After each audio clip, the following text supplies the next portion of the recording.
Hello बच्चों, कैसे हैं आप लोग। उम्मीद है अच्छे होंगे और पढ़ाई लिखाई बढ़िया चल रही होगी। कक्षा 12 भौतिक विज्ञान की आज की क्लास में हम लोग धातुओं में जो मुक्त चालन की बात कर रहे थे इसके पिछले वीडियो में कि कैसे मुक्त इलेक्ट्रॉन होते हैं और कैसे वो विद्युत क्षेत्र के हिसाब से जो बल लगता है इलेक्ट्रॉनों पर क्षेत्र की विपरीत दिशा में लगेगा, उस दिशा में विद्युत बल की दिशा में गति करते हैं। आज हम लोग उसी से संबंधित कुछ और पद पढ़ेंगे, जैसे माध्य मुक्त पथ क्या होता है, श्रांत काल या विश्रांति काल क्या होता है, और अपवाह वेग या अनुगमन वेग क्या होता है। तो मुख्य रूप से इन तीन पदों के बारे में आज हम लोग बात करेंगे। मुख्य रूप से कॉन्सेप्ट ही है, परिभाषा टाइप के हैं। एक बार पहले फिर से ज़रा दोहरा लेते हैं कि धातुओं में मुक्त इलेक्ट्रॉन गैस मॉडल क्या था, धातुओं में चालन के लिए मुक्त इलेक्ट्रॉन गैस मॉडल क्या था। वहाँ हम लोगों ने क्या कहा था कि मान लो हमारे पास कोई ठोस अवस्था में धात्विक पदार्थ है और चूंकि धातुओं के बाह्यतम कोश के इलेक्ट्रॉन बहुत कम आकर्षण बल से बंधे होते हैं, तो थोड़ा सा ही आप जब बल लगाते हो तो आराम से वो बल की दिशा में गति करने के लिए स्वतंत्र हैं। ठीक, अब इस तरह से जो इलेक्ट्रॉन जो बड़ी आसानी से आपको गति करने के लिए उपलब्ध हैं, बल की दिशा में जाने के लिए आसानी से उपलब्ध हैं, आप उनको मुक्त इलेक्ट्रॉन कहते हो। ऐसा लगता है कि वो परमाणु से बंधे ही नहीं हैं, एकदम फ्री हैं चलने के लिए, कि आपने कहा कि चलो इस दिशा में चलना है, वो चलने के लिए तैयार हैं। और परमाणुओं के बीच में जो खाली जगह है उस खाली जगह में वो चलते रहेंगे। चलते हुए बीच बीच में उनकी परमाणु के जो धनायन हैं, अब क्योंकि परमाणु से इलेक्ट्रॉन बाहर निकल आए हैं तो वो सामान्य परमाणु नहीं रहा, अब वो धनायन बन गया है परमाणु का, जो अपनी जगह पर स्थिर है, थोड़ा बहुत कंपन कर रहा है, थोड़ा बहुत घूर्णन गति कर रहा है, पर अपनी जगह छोड़ के आसानी से नहीं जा पा रहा है, परमाणु का धनायन। अब या तो इन इलेक्ट्रॉनों की परमाणु के अन्य धनायनों से टक्कर होगी, या हो सकता है ये मुक्त इलेक्ट्रॉन आपस में टकराएं। फिलहाल जो भी हो, इन दो क्रमागत टक्करों के बीच वो कुल जितना औसत दूरी तय करेंगे, कई बार ये एक टक्कर के बाद अगली टक्कर तक का जो रास्ता होगा वो एक सरल रेखीय पथ होगा। तो इस सरल रेखीय पथ की जो औसत लंबाई होगी उसको हम लोग माध्य मुक्त पथ कहते हैं। देखिए, हर बार जरूरी नहीं है कि एक बार टक्कर के बाद अगली टक्कर जितनी दूर बाद हुई दूसरी टक्कर भी उतनी ही दूर बाद होगी। कभी कभी हो सकता है ऐसा बगल से किसी धनायन से निकल जाए कि उससे लड़े ही नहीं, आगे जाके दूसरे तीसरे किसी से लड़े, या कभी एक धनायन से दूसरे धनायन के बीच में किसी कोई तीसरा मुक्त इलेक्ट्रॉन आ गया। अब जो आपका इलेक्ट्रॉन जा रहा है गति करते हुए वो तीसरे इलेक्ट्रॉन से टकरा गया। तो हमारा मतलब ये कि किसी भी एक इलेक्ट्रॉन की जब आप दो टक्करों की बात करते हो, दो क्रमागत टक्करों की बात करते हो कि एक बार टकराया था, अच्छा इस टक्कर के बाद दोबारा फिर वो कहाँ कब टकराया होगा, या दोबारा फिर कितनी दूर चलने के बाद टकराया होगा, तो जितना समयांतर जितनी दूरी उसको मिल जाएगी चलने के लिए दो क्रमागत टक्करों के बीच में, उसे हम लोग कहेंगे मुक्त पथ। पथ का मतलब रास्ता, रास्ते की लंबाई से यहाँ हमारा मतलब है। मुक्त पथ का मतलब जितनी देर में वो मुक्त है, मुक्त का मतलब जितनी देर में उसकी टक्कर नहीं हो रही है, यानी एक टक्कर के बाद दूसरी टक्कर के बीच में कितनी दूरी वो चला है वो हो गई मुक्त पथ। और चूँकि सारे मुक्त पथों की लंबाइयाँ एक जैसी नहीं हैं, किसी मुक्त पथ की लंबाई थोड़ा कम है, कभी जब जल्दी टकरा गया तो मुक्त पथ की लंबाई कम है, कभी थोड़ा ज़्यादा दूर चलने का मौका मिल गया, दो तीन धनायनों को पार करते हुए निकल गया, रास्ते में कोई इलेक्ट्रॉन भी नहीं मिला मुक्त वाला, तो थोड़ा ज़्यादा दूरी चलने के बाद टक्कर हुई, तो अब की बार मुक्त पथ की लंबाई थोड़ा ज़्यादा होगी। तो ऐसी ढेर सारी गतियों का, ऐसी ढेर सारी मुक्त पथ की लंबाइयों का जब आप औसत लेते हो तो आपको जो लंबाई प्राप्त होगी वो होगी औसत मुक्त पथ या माध्य मुक्त पथ, मीन फ्री पाथ। और लैम्डा बार से उसको हम व्यक्त करेंगे। ध्यान देना, अभी इन टक्करों के बीच में जब इलेक्ट्रॉन चल रहा है तो उसकी जो चाल है, औसत ऊष्मीय चाल तो शून्य होती है। क्यों? कभी किसी दिशा में गया, कभी दूसरी दिशा में गया, कभी फिर और किसी दिशा में आया। इस तरह से आप कई गतियों का औसत लो तो वो औसत वेग शून्य होता है। ये हम लोग पहले बात कर चुके हैं। औसत ऊष्मीय वेग शून्य होता है ना, यानी ऊष्मीय ऊर्जा के कारण जो उसका प्रक्षोभ है।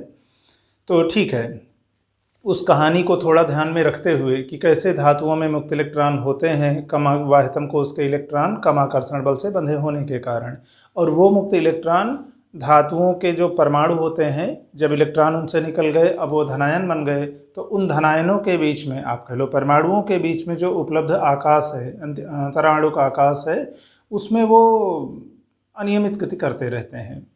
और जिस ऊष्मीय ऊर्जा के कारण अनियमित गति करते रहते हैं, अब फिर उससे संबंधित हम लोग कुछ पद पढ़ रहे थे, तो जिसमें पहला था माध्य मुक्त पथ। माध्य मुक्त पथ में क्या है कि दो क्रमागत टक्करों के बीच में जो जितनी दूर मुक्त होकर के वो चल पाते हैं, यानी एक टक्कर के बाद अगली टक्कर होने के पहले वो जितनी लंबाई तय करते हैं, जितनी दूरी तय करते हैं, वह होती है मुक्त पथ। और चूंकि सारे मुक्त पथों की लंबाइयाँ एक जैसी नहीं होती हैं, तो आप ऐसी ढेर सारे मुक्त पथों की लंबाइयों का जब औसत लेते हो तो वो हो जाएगा माध्य मुक्त पथ। तो ठीक है, अभी पहले इसकी परिभाषा लिख लेते हैं। माध्य मुक्त पथ की हम लोग परिभाषा लिख लेते हैं।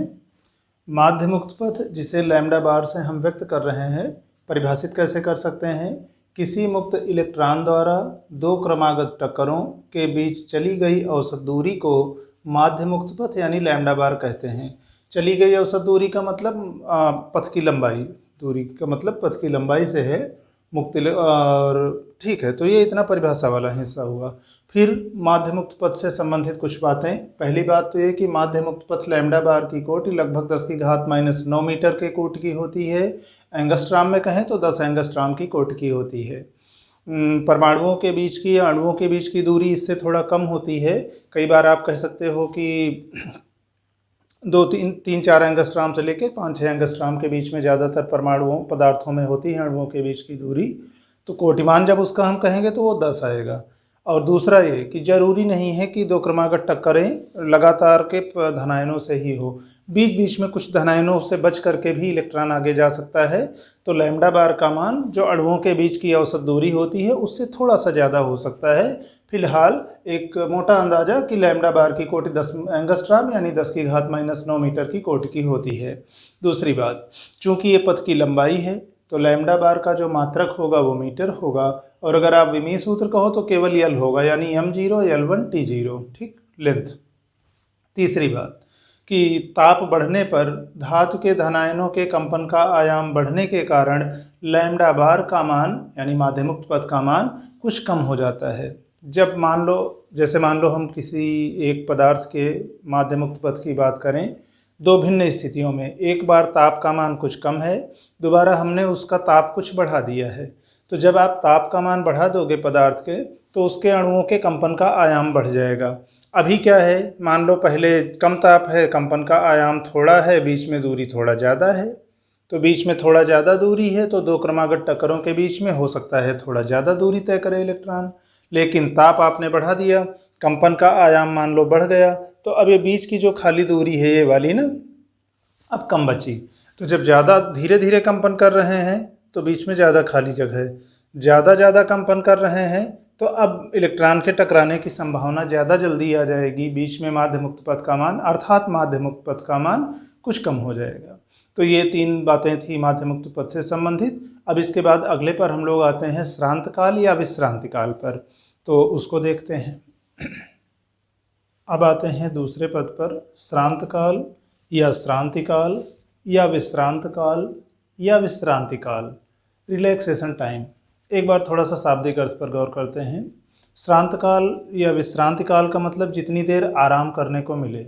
आराम करना क्या है, मान लो मुक्त इलेक्ट्रॉन जो गति कर रहा है, एक बार टकराया, टकराने के बाद जब तक अगली टक्कर उसकी नहीं हो रही है तब तक वो एक निश्चित दिशा में जिस वेग से जा रहा है अपना एक निश्चित रास्ते पर आराम से चला जा रहा होगा।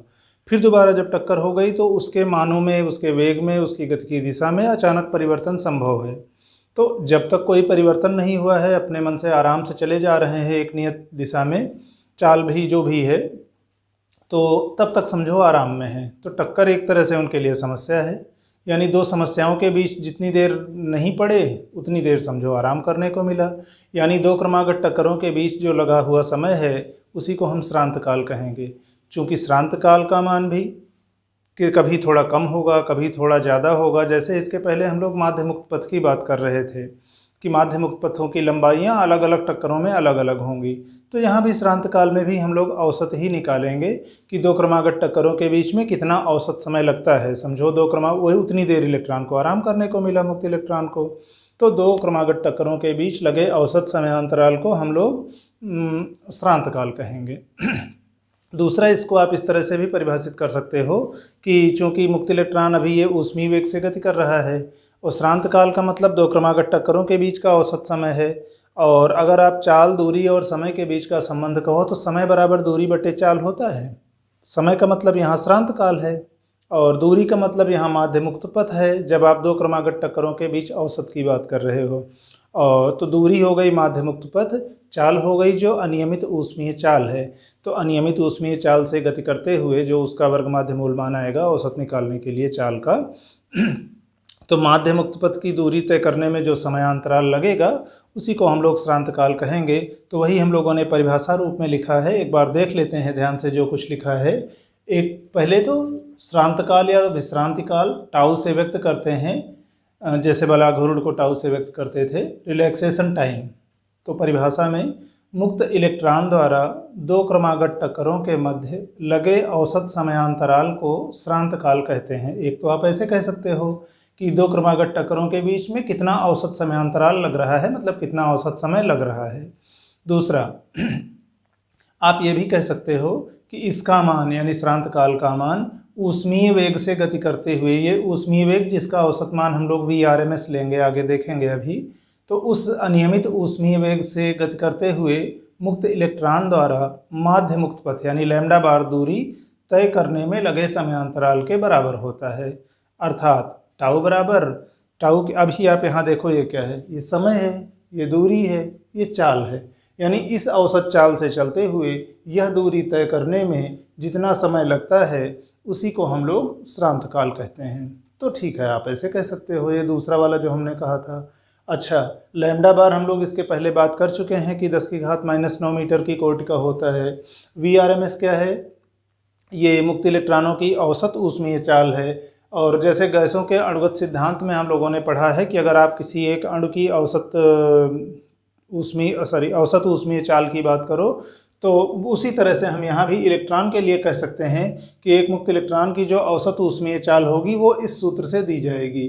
VRMS औसत root mean squared velocity of free electron, है ना। 3 संख्या है, जानते ही हो। के वोल्ट्जमैन नियतांक है, उसका मान 1.38 × 10⁻23 जूल बटे केल्विन या जूल प्रति केल्विन होता है। टी क्या है? परम ताप है। परम ताप का मतलब ताप को जब आप केल्विन में व्यक्त करो, ताप किसका? उस पदार्थ का जिसके मुक्त इलेक्ट्रॉन की आप बात कर रहे हो कि ये कितना तेज चल रहा होगा। तो यहाँ पर टी परम ताप है, कैपिटल टी।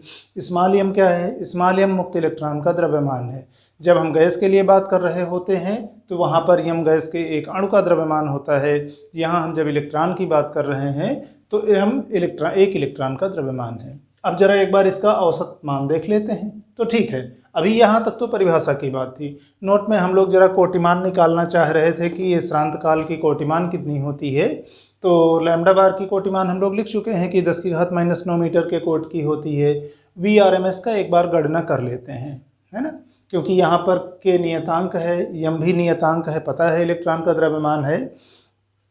ताप, टेम्परेचर, टी का मान आप बदल दोगे तो VRMS बदल जाएगा। अभी सामान्य रूप से हम लोग देखते हैं कि कमरे के ताप पर या नॉर्मल टेम्परेचर एंड प्रेशर पर भी अगर आप कैपिटल टी का मान मतलब गणना की सुविधा के लिए मान लो कि कमरे का ताप 27 डिग्री सेल्सियस है, हम लोगों के यहाँ ज़्यादातर उसी के आसपास रहता है। गर्मी में 35, 40, 42, 45 तक पहुँचेगा और ठंडी के दिनों में वही घट करके बहुत होगा तो 8-10 की रेंज में आता है। तो एक औसत देखें साल के अधिकांश समयों का तो लगभग 27 डिग्री सेल्सियस अगर हम गणना की सुविधा को ध्यान में रखते हुए मान लें तो कैपिटल टी यानी परम ताप 273 + 27 यानी 300 केल्विन। तो नोट में वही एक बात पहले तो हम लोग ये लिखेंगे कि कमरे के सामान्य ताप पर ये जो परम ताप होगा 273 + 27 यानी 300 केल्विन हो गया। यम इलेक्ट्रॉन का द्रव्यमान है, ठीक है, इतना होता है। और वोल्ट्जमैन नियतांक के का मान 1.38 × 10⁻23 जूल प्रति केल्विन। अब इसको रख करके आप जब सरल करोगे तो मुक्त इलेक्ट्रॉनों का जो औसत ऊष्मीय वेग यानी VRMS आएगा, मान रखिए 3 kT/m। सरल कर लिए इसको, लगभग 10 की घात 5 मीटर प्रति सेकंड की कोटि का आया। हम एग्जैक्ट मान अभी नहीं देख रहे क्योंकि उस एग्जैक्ट मान से हम चिपके हुए नहीं रह सकते हैं। आप ताप का मान बदल भी तो सकते हो ना, आप कहोगे 27 डिग्री नहीं है, 227 डिग्री सेल्सियस, तो अच्छा खासा बदल जाएगा। तो फिलहाल हम एक अंदाज़ा ले रहे हैं, मोटा मोटा अंदाज़ा ले रहे हैं, रफ आइडिया ले रहे हैं, एस्टिमेशन कर रहे हैं, अप्रॉक्सीमेशन कर रहे हैं कि कितना लगभग किस रेंज का है, उसकी कोटि मान क्या है, कोटि क्या है। तो VRMS यानी जो मुक्त इलेक्ट्रॉन की औसत ऊष्मीय चाल है वो लगभग 10 की घात 5 मीटर प्रति सेकंड की कोटि का है। जरा इस मान पर थोड़ा सा 1 सेकंड रुक के गौर करिए। 10 की घात 5 मीटर प्रति सेकंड किलोमीटर में जरा बदलो तो 10 की घात 2 किलोमीटर प्रति सेकंड, 100 किलोमीटर प्रति सेकंड, यानी 1 सेकंड में 100 किलोमीटर चला जाए। लगभग इस औसत ऊष्मीय चाल से मुक्त इलेक्ट्रॉनों की औसत गति हो रही है। और जिस एक औसत गति का हमने कहा था कि ऐसे इस इलेक्ट्रॉन की ढेर सारी गतियों का औसत लो तो शून्य आएगा। तो ठीक है, बड़ी मेहनत कर रहा है इलेक्ट्रॉन, बहुत जल्दी जल्दी टकराएगा। तो 10 की घात 5 मीटर प्रति सेकंड ये हुई औसत ऊष्मीय चाल। अब यहाँ से जरा हम लोग विश्रांति काल का या श्रांत काल का आइडिया लें तो श्रांत काल टाउ बराबर लैम्डा बार बटे VRMS। लैम्डा बार की हमने कोटिमान हम लोगों ने इसके पहले कही थी कि लगभग 10 की घात -9 मीटर की कोटि की होती है। VRMS की लगभग 10 की घात 5 मीटर प्रति सेकंड की कोटि है। ये ध्यान देना, एग्जैक्ट बराबर का चिन्ह नहीं है, ऐसे लहरदार है, तो इसका मतलब है कि ये लगभग बराबर हम कोटिमान की बात कर रहे हैं। 5 ऊपर जाएगा 10 की घात -5 बन जाएगा, -5 और -9 यानी लगभग 10 की घात -14 सेकंड। ये हो गया हमारे श्रांत काल का कोटिमान। ठीक, तो यानी औसत रूप से अगर हम कहें तो हर 10 की घात -14 सेकंड बाद मुक्त इलेक्ट्रॉन टकरा जा रहा होगा। तो एक बार फिर से दोहरा दें कि श्रांत काल को परिभाषित हम लोग कैसे करेंगे। एक तो चाहे हम ये कहें कि 2 क्रमागत टक्करों के बीच मुक्त इलेक्ट्रॉन द्वारा लिए गए औसत समय को हम लोग श्रांत काल कहते हैं। यह वह समय होता है जितनी देर इलेक्ट्रॉन को समझो आराम करने को मिलता है। आराम तो नहीं कर रहा होता है बेचारा, उतनी तेज़ भाग दौड़ कर रहा है, लेकिन आराम का हमारा मतलब इस सेंस से है कि एक टक्कर में जो उसके मानकों में प्राचलों में परिवर्तन हुआ है, दूसरे टक्कर में फिर जो परिवर्तन होगा, उन दो परिवर्तनों के बीच में, उन दो टक्करों के बीच में जितनी देर वो किसी भी बाधा से मुक्त है तो वो श्रांत काल है। उतनी देर वो समझो रिलैक्स में है। बाकी गति तो कर रहा है, रिलैक्स का मतलब बैठा नहीं है। और ठीक है, कम से कम इलेक्ट्रॉन से हम लोग इतनी सीख ले सकते हैं कि लॉकडाउन चल रहा है तो इसका मतलब ये नहीं कि खाली बैठे रहें, बैठे हुए भी हमारा दिमाग तो चलता रहे, हमारी पढ़ाई लिखाई चलती रहे। फिलहाल तो एक तो वैसे परिभाषित कर सकते थे, दूसरा दूरी, चाल और समय, इनके रिश्ते के हिसाब से देखें तो समय बराबर दूरी बटे चाल। आप किस समय की बात कर रहे हो? श्रांत काल, 2 क्रमागत टक्करों के बीच के औसत समय की। अच्छा, तो 2 क्रमागत टक्करों के बीच में औसत दूरी कितनी थी? लैम्डा बार, माध्य मुक्त पथ। अच्छा, और किस चाल से चले थे? VRMS, जो मुक्त इलेक्ट्रॉनों की औसत ऊष्मीय चाल थी। तो वहाँ से आप देखो तो श्रांत काल टाउ बराबर दूरी लैम्डा बार बटे चाल VRMS, तो इस रूप में भी परिभाषित कर सकते थे। ठीक, अब जरा एक पद पर और आते हैं, अपवाह वेग पर। ठीक, अपवाह वेग या अनुगमन वेग। अब हम लोग अगले पद पर आते हैं, मुक्त इलेक्ट्रॉन के अपवाह वेग या अनुगमन वेग पर। थोड़ा सा अगर आप नाम के शाब्दिक अर्थ पर गौर करो, अनुगमन वेग, अनुगमन का मतलब जो किसी बात का अनुसरण करते हुए किसी गमन करता है यानी गति करता है। अपवाह वेग कुछ प्रवाह टाइप का है कि किस तरह से वो किसी एक निश्चित दिशा में प्रवाहित हो रहा है।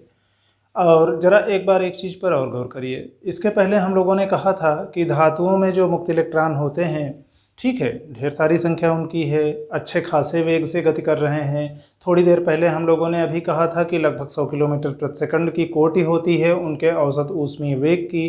लेकिन अच्छा, जब आवेश हैं और आवेश गति कर रहे हैं तो आप कह सकते हो अच्छा, आवेश गति कर रहा है इसका मतलब धारा बह रही होगी, पर स्थायी अवस्था में ऐसा नहीं है। जब बाहर से आपने कोई विद्युत क्षेत्र नहीं लगाया है, कोई विभवांतर नहीं लगाया है चालक के सिरों के बीच में या धात्विक पदार्थ के सिरों के बीच में, तो जब बाह्य क्षेत्र नहीं है तो कुल मिला के कोई भी विद्युत धारा परिणामी रूप से नहीं है। क्यों? आप उस पदार्थ के अंदर किसी भी जगह पर एक पृष्ठ की कल्पना कीजिए। उस पृष्ठ से धारा हम लोग कैसे परिभाषित करते थे? किसी भी पृष्ठ से होकर गुजरने वाले कुल आवेश के प्रवाह की समय दर। अब अगर मान लो एक ये पृष्ठ है, कुछ आवेश इधर से इधर को गया, कुछ आवेश उधर से इधर को आया, और किसी भी समय पर अगर आप कहो या किसी भी समयांतराल में कहो तो इस पृष्ठ से प्रवाहित कुल आवेश अगर शून्य हो, कैसे शून्य हो सकता है?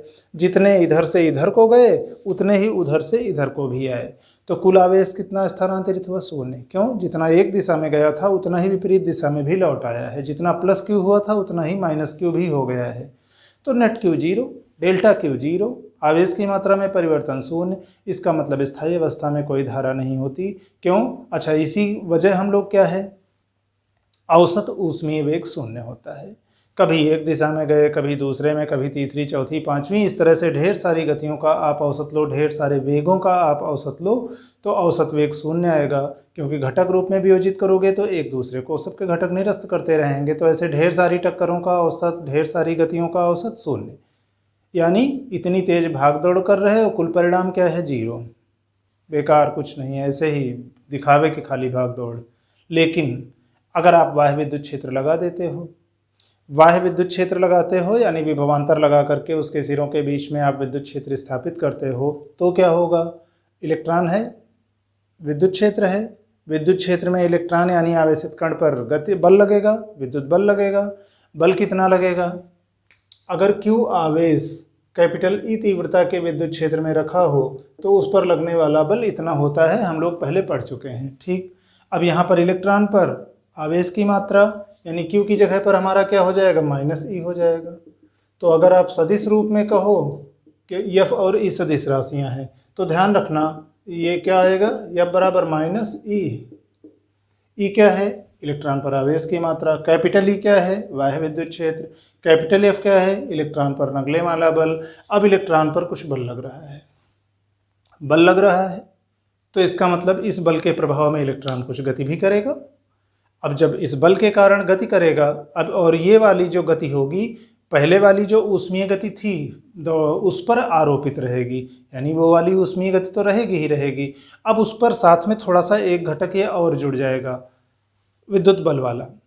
अभी तक हम ये जो कह दे रहे थे कि औसत ऊष्मीय वेग शून्य है क्योंकि सारे घटक एक दूसरे को निरस्त कर दे रहे हैं। अब सारे घटक एक दूसरे को निरस्त नहीं कर पाएंगे जब आप बाह्य विद्युत क्षेत्र लगा दिए हो। क्यों? अब सभी घटकों में थोड़ा थोड़ा सा एक घटक विद्युत बल की दिशा वाला भी जुड़ गया है जी। हाँ, ये जरूर ध्यान रखना है कि चूंकि इलेक्ट्रॉन ऋणावेशित कण होता है तो विद्युत बल की दिशा यहाँ पर विद्युत क्षेत्र की विपरीत दिशा में होगी मुक्त इलेक्ट्रॉनों के मामले में। तो अब क्या होगा? जो अभी तक औसत ऊष्मीय वेग हम लोग शून्य कह लेते थे बाह्य विद्युत क्षेत्र के अभाव में, अब जब बाह्य विद्युत क्षेत्र लगा है तो उसके प्रभाव में हम अगर कहें तो अब बाह्य मतलब कुल औसत ऊष्मीय वेग शून्य नहीं होगा, बल्कि विद्युत बल की दिशा में परिणामी रूप से थोड़ा सा इलेक्ट्रॉन खिसक रहे होंगे। तो विद्युत बल के प्रभाव से या विद्युत बल की दिशा में इलेक्ट्रॉनों का जो ये प्रवाह है, इलेक्ट्रॉनों के जो प्रवाह का औसत प्रवाह का जो वेग है उसी को हम लोग अनुगमन वेग कहेंगे। और एक चीज़ और ध्यान रखेंगे, जैसे चित्र रूप में हम लोगों ने एक बनाया है कि मान लो जैसे कोई एक मुक्त इलेक्ट्रॉन था, ठीक है, हम उसकी कुछ गतियों का देख रहे थे। यहाँ हम जीरो तो नहीं कह रहे हैं कि उसी जगह पर पहुँच गए हैं, तो हम ये दिखा रहे हैं कि मान लो कोई ये एक इलेक्ट्रॉन ए से था, गति किया, पहले इधर गया, फिर इधर गया, फिर यहाँ से इधर आया, और कुछ गतियों के बाद जो भी 1 2 3 4 5 टक्करों के बाद 5 बार दिशा बदलने के बाद वो बी पर पहुँच रहा है। ये जो सॉलिड लाइन से बना है वो तब का है जब बाह्य विद्युत क्षेत्र नहीं लगा है, ये वाला तब का है जब आप ई का मान 0 है, और ये वाला तब का है जब ई का मान 0 नहीं है, यानी बाह्य विद्युत क्षेत्र लगा है। ठीक, तो एक तो ये था कि जब हमने बाह्य विद्युत क्षेत्र नहीं लगाया है तो इस प्रकार से इलेक्ट्रॉन गति करता हुआ मान लो बी पर पहुंचता है। ठीक, अब अगर हम बाह्य विद्युत क्षेत्र लगाए, विद्युत क्षेत्र मान लो हमने इस दिशा में लगाया, तो उसके कारण इलेक्ट्रॉनों पर परिणामी रूप से बल किधर लगेगा? बल इस दिशा में लगेगा। अब इस बल का असर क्या होगा? जो अभी तक इलेक्ट्रॉन जिस रास्ते पर गया था अब रास्ता थोड़ा सा बदल जाएगा बल के हिसाब से। आप ध्यान रखना, अभी जैसे ए से यहाँ तक जाने में अब जब बल इस दिशा में लग रहा है तो हल्का सा इधर आ गया, बाद में जो यहाँ पहुँचा था बल हल्का सा इधर को लग रहा है तो थोड़ा इधर फैल गया, फिर अगले टक्कर में इधर गया था, अगर बल लग रहा होता तो थोड़ा पहले ही रुक जाता क्योंकि बल इधर लग रहा है। उसी तरह से इधर की तरफ, और ऐसे होते हुए हम देखेंगे कि बी डैश यानी अब बल लगे होने पर जो हमारी स्थिति है वो बल की दिशा में थोड़ा सा विस्थापित हो गई है। इसी विद्युत बल के प्रभाव में, विद्युत क्षेत्र के प्रभाव में विद्युत बल की वजह से जो परिणामी वेग होगा इलेक्ट्रॉनों का, वही अनुगमन वेग है। तो इसकी परिभाषा लिख लेते हैं एक बार। अब हम लोग एक बार परिभाषा लिख लेते हैं, इसकी लिखना जितना है सुन लेते हैं। मुक्त इलेक्ट्रॉन का अपवाह वेग या अनुगमन वेग। तो drift velocity of free electron, किसी धात्विक चालक के सिरों के मध्य विभवांतर लगाने, या जब आप विभवांतर लगाते हैं तो बाह्य विद्युत क्षेत्र स्थापित होता है। यानी चाहे आप कहो बाह्य विद्युत क्षेत्र स्थापित करने पर विद्युत बल की दिशा में मुक्त इलेक्ट्रॉनों के औसत नियमित वेग को अपवाह वेग कहते हैं। कुछ शब्द जिन पर ध्यान देना है। पहली बात तो ये विद्युत बल की दिशा में होता है, यानी अगर विद्युत क्षेत्र कहो तो उसकी दिशा के विपरीत दिशा में, क्योंकि इलेक्ट्रॉन ऋणावेशित कण है। तो विद्युत बल की दिशा में मुक्त इलेक्ट्रॉनों का जो औसत नियमित वेग होता है, अनियमित ऊष्मीय वाले को मत आप समझिएगा, तो बल की दिशा में जितना वो नियमित वेग प्राप्त करता है उसका जो औसत होगा वही हमारा अपवाह वेग होगा। तो ये अपवाह वेग को परिभाषित करने का एक तरीका हुआ, और नोट में उससे संबंधित कुछ बातें हम लोग देख लेते हैं। अच्छा, पहली बात तो अपवाह वेग है, जब इसकी आप एक दिशा बताते हो कि विद्युत बल की दिशा के हिसाब से है तो ठीक है, दिशा का ध्यान रखते हुए बात करते हैं तो अपवाह वेग है। और अगर परिमाण की बात करो तो जो अपवाह वेग का परिमाण होगा वो अपवाह चाल है। प्रायः हम लोग अपवाह के बजाय अनुगमन शब्द का ज़्यादा प्रयोग करते हैं बाकी ठीक है, दोनों वही नाम है। तो इसीलिए हमने जानबूझ के कुछ जगह अपवाह लिखा है, कुछ जगह अनुगमन लिखा है, ताकि आपको दोनों नाम ध्यान में रहें। तो नोट में एक बात तो ये कि जो नहीं लिखी है पहले तो वो कि अपवाह वेग के परिमाण को ही हम लोग अपवाह चाल कहते हैं, या अनुगमन वेग के जब हम परिमाण की बात कर रहे हैं तो समझो वो अनुगमन चाल है। फिर एक बात ये कि अपवाह वेग मुक्त इलेक्ट्रॉनों की अनियमित गति के ऊष्मीय वेग, जो कि VRMS जिसको हमने कहा था, और रूट मीन स्क्वायर वेलोसिटी, औसत मान उसका, उस पर आरोपित रहता है। चित्र भी हम लोग एक बनाए थे कि जो औसत वाला ऊष्मीय वेग है उस वेग के ऊपर ये विद्युत बल जो लग रहा है अलग से ये उस पर आरोपित है। ऐसा नहीं है कि जब आपने अनुगमन वेग वाली धारणा शुरू कर दी, मतलब विद्युत क्षेत्र लगा दिया, तो ऊष्मीय वेग जीरो हो गया हो, ऐसी बात नहीं है। वो तो रहेगा ही, जैसे पहले था वैसे रहेगा ही। अब ये एक एक्स्ट्रा बल है, विद्युत बल है जो मुक्त इलेक्ट्रॉन पर लग रहा है, तो उसके कारण वेग का एक और घटक है जो उस पर आरोपित है। तो इसका मतलब पहली बात तो हमें ये कहना था कि अनुगमन वेग मुक्त इलेक्ट्रॉन के औसत ऊष्मीय वेग के ऊपर आरोपित रहता है। बड़ा तो VRMS ही है, VD तो उसकी तुलना में बहुत छोटा है, पर कुछ तो है। असली बातें, ढेर सारे काम केवल इसी वजह से होते हैं, भले ही मान इसका ज़्यादा है। दूसरी बात, अनुगमन वेग की दिशा, विद्युत बल की दिशा, और जब आप इलेक्ट्रॉन पर विद्युत बल की दिशा कह रहे हो तो चूंकि इलेक्ट्रॉन ऋणावेशित कण है, इसका मतलब वह दिशा विद्युत क्षेत्र की तीव्रता कैपिटल E वेक्टर के विपरीत दिशा में होगी। तो अनुगमन वेग की दिशा विद्युत बल की दिशा में होगी, या आप कह लो कि चूंकि इलेक्ट्रॉनों के हम अनुगमन वेग की बात कर रहे हैं तो अर्थात बाह्य विद्युत क्षेत्र की तीव्रता जो होगी कैपिटल E वेक्टर, उसके विपरीत दिशा में अनुगमन वेग की दिशा होगी। ठीक। और कोटिमान की अगर हम बात करें तो इसका कोटिमान लगभग 10⁻⁴ मीटर प्रति सेकंड की कोटि का होता है। अपने थोड़ा सा इसको छोटा कर लें, 10⁻⁴ मीटर को, मीटर को अगर हम मिलीमीटर में बदलें तो 10⁻³ से गुणा हो जाएगा, तो बचेगा 10⁻⁻1 मिलीमीटर प्रति सेकंड। यानी 1 सेकंड में 0.1 मिलीमीटर लगभग इस चाल से, मतलब 0.1 मिलीमीटर प्रति सेकंड की चाल से लगभग इलेक्ट्रॉन विद्युत बल की दिशा में गति कर रहे होते हैं विद्युत क्षेत्र लगाने पर। अच्छा, यहीं पर एक थोड़ा सा मज़ेदार कॉन्सेप्ट और सुन लेते हैं। जैसे मान लो हमारे घरों में जो वायरिंग हुई रहती है, तार आए हैं, मेन सप्लाई से जुड़े हैं, स्विच लगा है, फिर कोई उपकरण आगे जुड़ा है। स्विच जब हम ऑफ रखते हैं तो समझो ठीक है वो उपकरण नहीं चल रहा है, बल्ब है तो बल्ब नहीं चल रहा है, पंखा है तो पंखा नहीं चल रहा है। और मान लो लाइट है, जैसे ही हम स्विच ऑन करते हैं, भले ही स्विच से उस उपकरण की दूरी ज़्यादा हो, मान लो 4 मीटर दूरी है, और ये भी हम लोगों ने कहा है कि जो इलेक्ट्रॉन का प्रवाह होता है, धारा बहती है, विद्युत धारा के जो प्रभाव दिखते हैं वो अनुगमन वेग की वजह से हैं। ऊष्मीय वाला तो औसत शून्य है। तो फिर ऐसा क्यों होता है कि अगर 0.1 मिलीमीटर प्रति सेकंड चाल है प्रति सेकंड 0.1 मिलीमीटर इतनी दूरी तय कर पा रहा है मुक्त इलेक्ट्रॉन, तो स्विच ऑन करते ही थोड़ा दूर स्थित उपकरण भी क्यों चलने लगते हैं। तो यहाँ पर आप इस एक चीज़ का ध्यान रखना कि स्विच ऑन करने से पूरे परिपथ में विद्युत क्षेत्र स्थापित हो जाता है, यानी मेन सप्लाई से लेकर के हमारे उस उपकरण तक विद्युत क्षेत्र स्थापित हो गया। स्विच ऑफ करने पर वही हम परिपथ बीच से तोड़ देते हैं, तो समझो एक तरह से विद्युत क्षेत्र का प्रभाव वहाँ उपकरण तक नहीं पहुँच रहा है। तो अब स्विच ऑन करने या ऑफ करने में ऐसा नहीं है कि जैसे मान लो आप किसी नहर से नाली से पानी निकाल रहे हो, आपने बंधा लगा करके रोक दिया पानी, ठीक। अब आगे पाइप में अगर पूरी नाली खाली है, पूरी नाली अगर आगे खाली है और खेत थोड़ा दूर है, तो जब आप बंधा खोलोगे पानी जाना शुरू होगा, पहले नाली में पानी बढ़ता जाएगा, क्रम से पानी बढ़ता जाएगा आगे, और उधर फिर वापस खेत में आपके पानी जाने लगेगा। लेकिन अगर आप सोचो कि ठीक है पानी पहले बह रहा था, अचानक हमने क्या किया, उधर खेत में जो नाली से पानी जा रहा था उसको भी बंद कर दिया, जो नहर से पानी नाली में आ रहा था उसको भी बंद कर दिया, तब और फिर उसके बाद हम कहे अब नहीं बह रहा है ना पानी, फिर अचानक हमने कहा अच्छा अब हम बंधा खोल रहे हैं दोनों एक साथ कि ठीक है अच्छा चलो इधर से भी पानी नहर से नाली में भी जाए और उधर नाली से खेत में भी जाए। आप गौर करो, अगर नाली भी पहले से पूरा भरी हुई है तो भले ही पानी दूर तक जाना है, पानी धीरे धीरे जा रहा है। पहली बार जब नाली खाली थी तो कुछ समय लगा था नहर से खेत तक पानी पहुंचने में, लेकिन अभी क्या है, जैसे ही आप बंधा वहाँ खोलोगे, जैसे ही नहर से थोड़ा सा पानी नाली में आएगा, क्योंकि नाली पूरी भरी हुई है तो नाली के दूसरे सिरे से भी पानी तुरंत खेत में जाने लगेगा। वैसा ही कुछ होता है यहाँ पर भी कि बीच में जो तार से जुड़े हुए हैं सभी जगह मुक्त इलेक्ट्रॉन हैं। स्विच ऑन या ऑफ करके केवल हम इतना करते हैं कि विद्युत क्षेत्र स्थापित करते हैं या डिस्कनेक्ट करते हैं विद्युत क्षेत्र से उसको।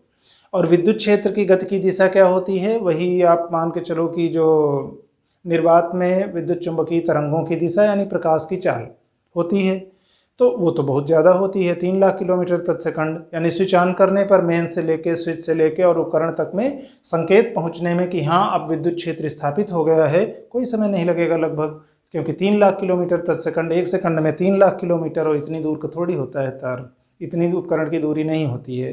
तो जैसे पिछले उदाहरण में हमने कहा था कि अगर नाली पूरी भरी हुई है तो नहर से जैसे ही पानी आप नाली में खोलोगे तुरंत खेत में निकलने लगेगा, और उसी दर से जिस दर से नहर से नाली में आ रहा है।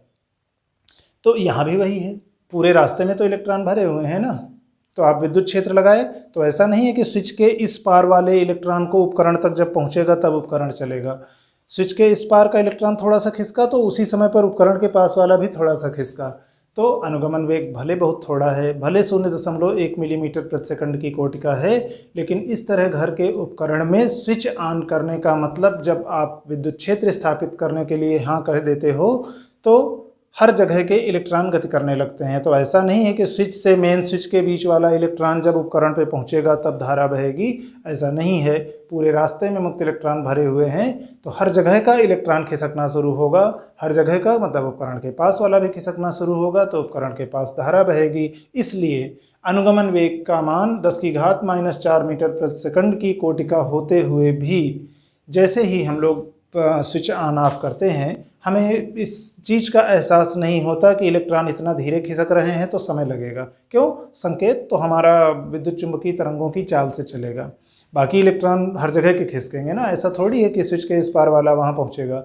तो ठीक है, इस एक मज़ेदार बात का ध्यान रखते हुए हम लोग नोट के अगली बात पे आते हैं कि चालक में विद्युत धारा का जो प्रवाह होता है वो अनुगमन वेग के कारण ही होता है। और चौथी बात ये कि अपवाह वेग यानी अनुगमन वेग विश्रांति काल यानी रिलैक्सेशन टाइम टाउ में मुक्त इलेक्ट्रॉन द्वारा प्राप्त यानी अर्जित किया गया माध्य नियमित वेग होता है। शब्दों पर ध्यान रखना, मीन है, माध्य है, हर बार वेग का मान अलग हो सकता है। किसी टक्कर में मतलब 2 क्रमागत टक्करों में कभी थोड़ा ज़्यादा पा सकता है, कभी थोड़ा कम पा सकता है, तो ऐसे ही माध्य हम लोग यहाँ पर सभी में, चाहे मुक्त पथ रहा हो तो भी माध्य, श्रांतिकाल है तो भी माध्य, तो वैसे ही अनुगमन वेग भी हमारा माध्य वेग है मुक्त इलेक्ट्रॉन द्वारा विश्रांत काल में प्राप्त। तो ये माध्य नियमित वेग होता है। ध्यान रखना, ये मुक्त इलेक्ट्रॉन का तात्क्षणिक वेग नहीं होता है, आप तात्कालिक वेग इसको मत कहिएगा।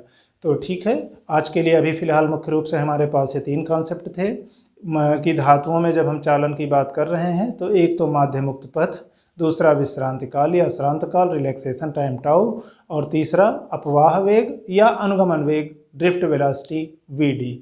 और कल अब हम लोग इनके आपस में इंटर रिलेशंस पर बात करेंगे। विशेष रूप से सबसे पहले हम लोग बात करेंगे कि विद्युत धारा और अनुगमन वेग में क्या संबंध होता है।